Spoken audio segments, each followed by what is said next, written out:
টাকা পয়সা ধন সম্পদ কিংবা ক্ষমতা নয়, একটা সময়ের পর মানুষ একটু মানসিক শান্তির জন্য ভীষণ রকমভাবে হাহাকার করে। তখন কেবল ওই শান্তি দরকার, টাকা পয়সাও তখন ওই মানুষটার কাছে মূল্যহীন।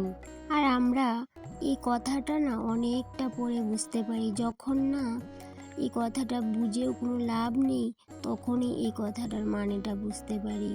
কিন্তু ওই যে কিছু কিছু ক্ষেত্রে কিন্তু অনেক মানুষ কিন্তু এটা সময় থাকতেই বুঝে যায়। এই দিকটাই দেখো, সকালবেলা ঘুম থেকে উঠেছিলাম, উঠে কিন্তু আবার ওই যে অনেকটা কিন্তু শরীরটা খারাপ ছিল 2 দিন, তার জন্য কিন্তু খুব সকালে উঠেও আবার কিন্তু ওঠা হলো না। কেন কি সকালবেলা উঠেছিলাম কিন্তু ওই যে শরীরটা অতটা ভালো লাগছিল না, তাই জন্য শুয়ে পড়েছিলাম। আর এদিকে দেখো রাতের বাসনগুলোও কিন্তু ধোয়া হয়নি রাতের বেলা, তাই জন্য এই যে সকালবেলা উঠে আগে বাসনগুলোকে ধুয়ে নিয়েছি। আমাদের মতো গ্রামের বউদের কিন্তু কিছু নিয়ম থাকে।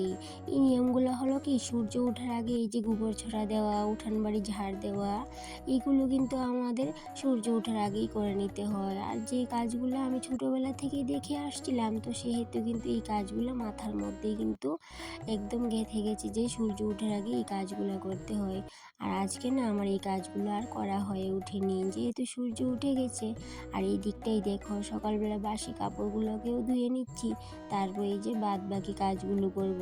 আর এদিকে দেখো আজকের কাজগুলো যদি আমি একটু সিরিয়াল মেনটেন না করে করি, তাহলে ভাবছি যে আজকের কোনো কাজই আমি সময় মতো করে উঠতে পারবো না। তো 2 দিন জ্বর ছিল, জ্বরের কারণে যে ওষুধপত্র খাওয়া হয়েছিল, সেই জন্য মনে হয় কি হয়েছে জানো তো বন্ধুরা, গ্যাসের একটা প্রবলেম হয়ে গেছে। আমি না কিছুই খেতে পারছি না, প্রচণ্ড গ্যাস হয়ে যাচ্ছে। তাই জন্য এই 2 দিন ধরে কি হচ্ছে বলো তো, চা খাচ্ছি না, সকালবেলাও চা খাইনি, সন্ধেবেলাও খাওয়া হয়নি। তাই জন্য এই যে সকালের আর টিফিনটা তোমাদের সাথে শেয়ার করা হয়নি। ওই একটু মুড়ি খেয়েছিলাম রোদের মধ্যে বসে, সেটা আর তোমাদের সাথে শেয়ার করা হয়ে ওঠেনি।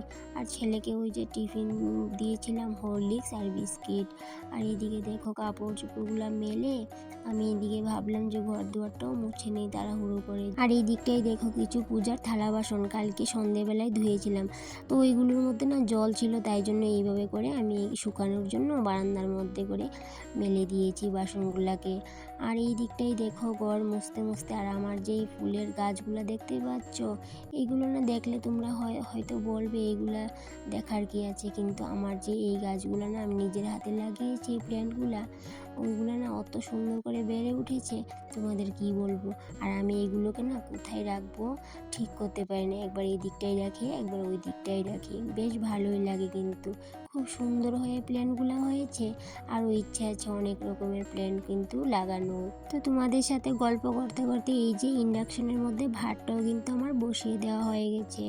এবার কি করবো বলো তো, এই ভাতটা বসিয়ে আমি বাকি আরও টুকিটাকি কাজ সেরে নেব। এই ভাতটা বসিয়ে এখানে দাঁড়িয়ে থেকে লাভ নেই, সময় নষ্ট করে লাভ নেই। এই যে ভাতটা হতে হতে অন্য কাজটা যদি আমি সেরে নিই, তাহলে কি হবে বলো তো, আমার সময়টাও বেঁচে যাবে, আর এই কাজটাও কিন্তু খুব তাড়াতাড়ি হয়ে যাবে। আর এই দিকটাই ভাতটা বসিয়ে আমি শাকটা কেটে নিচ্ছি।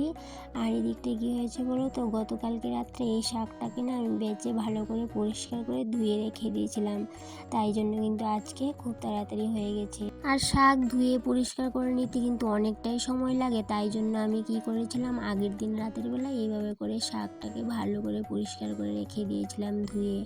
তো এই শাকগুলো হচ্ছে পালং শাক, ওই বাবার বাড়ি থেকে আসার সময় এনেছিলাম, 2 দিন হয়ে গেছে। আর শাকগুলো না হলদে হলদে ভাব হয়ে গেছিলো, তাই জন্য শাকগুলোর হলদে হলদে পাতাগুলোকে ফেলে ভালো করে ধুয়ে এইভাবে করে রাতের বেলা রেখে দিয়েছিলাম, যাতে করে সকালবেলা আমার খুব তাড়াতাড়ি হয়ে যায় শাকটা রান্না করা।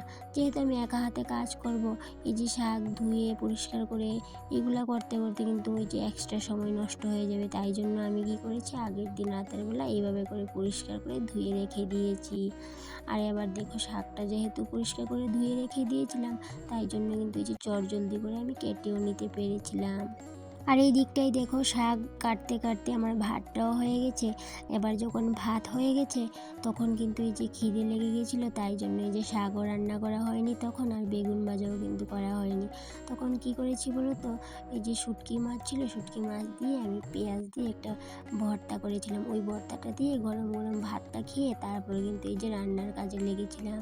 তো স্নান করে রান্নার কাজে লেগেছিলাম, বেগুন ভাজাটা করেছি আর তোমাদের সাথে শেয়ারও করেছি। কিন্তু এই যে শাকটা রান্না করেছিলাম তখনটা না ক্যামেরাটা করতে ভুলে গেছিলাম, তাই জন্য এই যে অফ ক্যামেরাই রান্নাটা আমার কমপ্লিট হয়ে গেছিলো।